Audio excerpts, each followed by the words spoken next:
So the next step was to select a program which would show, like a kaleidoscope, the violin in its best, in its many, personalities, as a fiddler, as someone who would do jazzy tunes by Gershwin, Schindler's List from John Williams, which is one of the great composers of our times, in both fields, the film as well as classical composition. I just hate this division of, this is, like they say in German, ernste Musik. I mean, as if a pop song of John Legend, All of Me, is not ernst, is not serious. This is dead serious. We are talking about a life issue there, which, love and passion and drama and the sense of loss and whatever not is as well at home in the popular music as it is at home in the classic.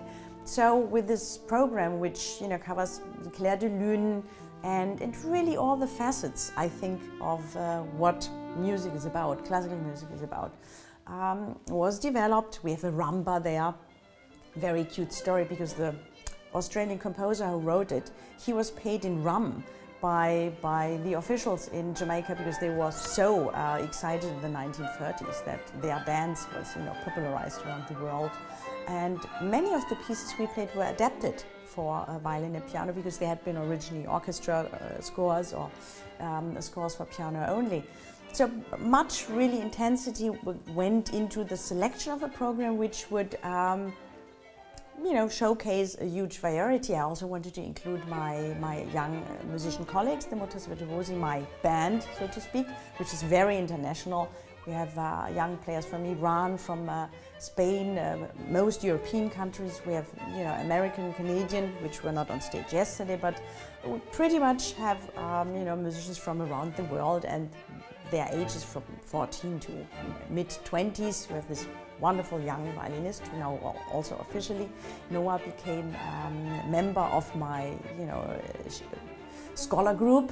And I think it also was a wonderful bridge to connect to an audience which is definitely, like 100 years younger than I am.